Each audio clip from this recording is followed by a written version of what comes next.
Bonjour, chers concitoyens québécois. Nous ne sommes qu'à quelques jours d'une élection importante et parmi nous demeure une assez grande part d'indécis. Certes, nous désirons tous pour nous et notre famille un climat politique un peu plus sécuritaire que celui qui nous gouverne depuis déjà trop longtemps.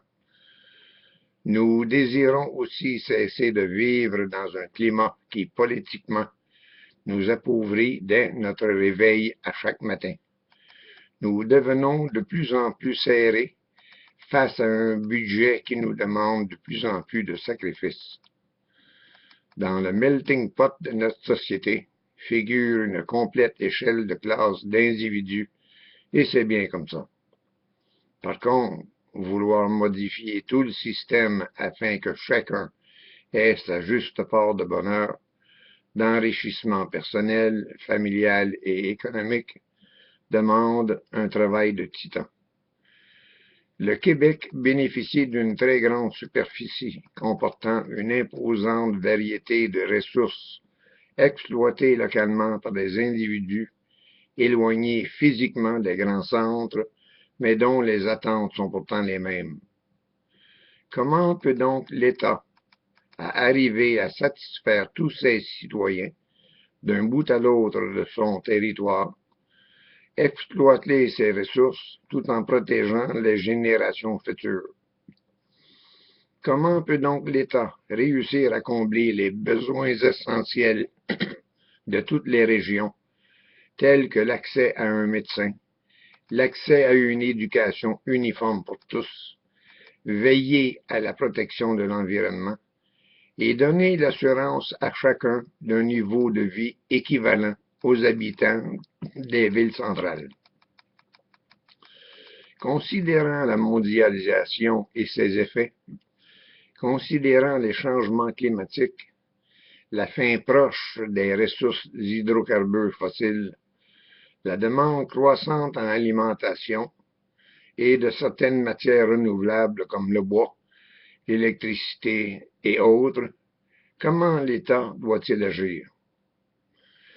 La première solution qui, nous croyons, aurait une grande influence et déterminante de la confiance des citoyens envers l'État est l'information. Non pas celle censurée comme ce qu'on veut bien nous présenter, mais une information spontanée, directe des élus vers les citoyens. Pourtant étrange, mais le Québec dispose de sa propre source de diffusion, Télé-Québec, mais à laquelle aucune émission d'information globale du gouvernement existe. Il faut en exclure les séances de la Chambre des communes qui ne renseignent en rien de la disposition de l'État de divulguer les revenus, les dépenses, la gestion de son personnel, de la dette sans cesse croissante, des difficultés et enfin la tendance vers un but collectif. Certes, de telles émissions télévisées peuvent en désintéresser plusieurs. Alors pourquoi ne pas les rendre agréables en y insérant des pièces musicales performées par des talents québécois? Pourquoi ne pas les rendre interactives avec des citoyens assistant à l'émission? Et pourquoi pas y insérer des prix à gagner?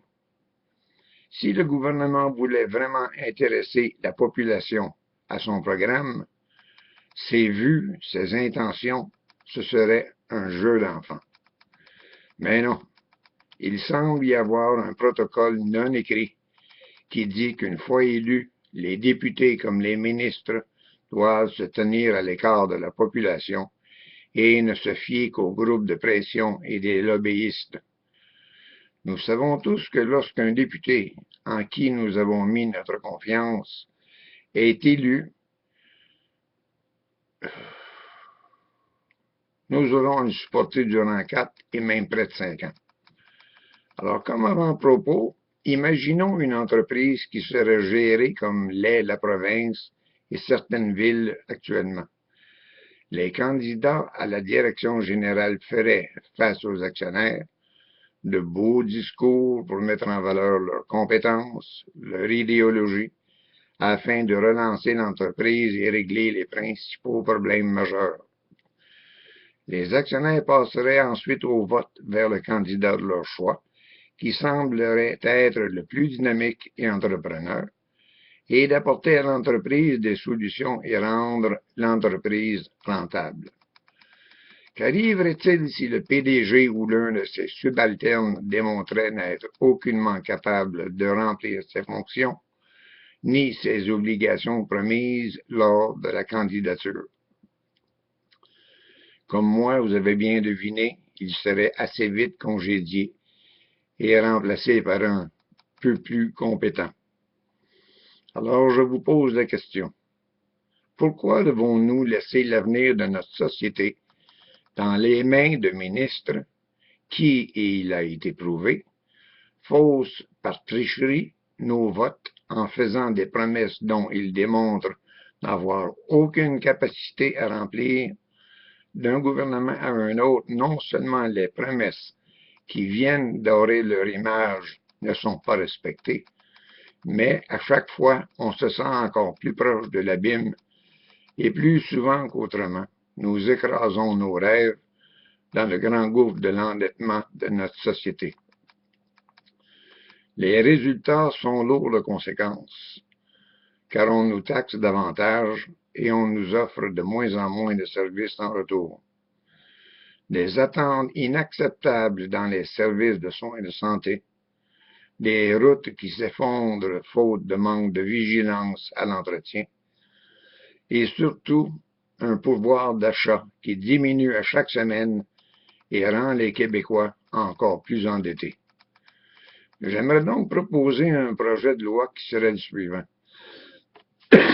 Excusez.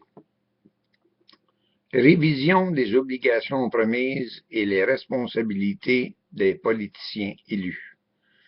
Que les candidats élus soient tenus de remplir entièrement leurs promesses électorales lors de leur campagne, une fois que nous leur avons accordé notre confiance.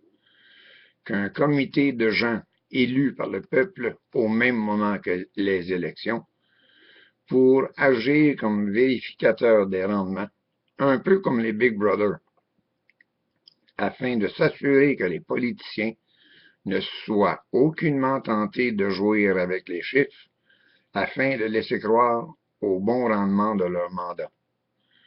Que les élus, ne respectant pas leurs engagements, soient déchus de leurs fonctions, sans recours et sans rémunération. Je considère ce point discutable toutefois, mais primordial afin d'assurer la gestion de nos impôts et taxes qui seraient bien gérés et mieux équilibrés. Aucune entreprise ne saurait survivre si elle était administrée comme l'est présentement notre société par nos élus. Pourtant, une telle entreprise, le gouvernement, se doit d'être mieux encadrée, puisqu'elle implique à la fois notre économie, nos services, notre qualité de vie et les bases sur lesquelles nous désirons construire le monde de demain. Sur ce, je vous remercie et à la prochaine.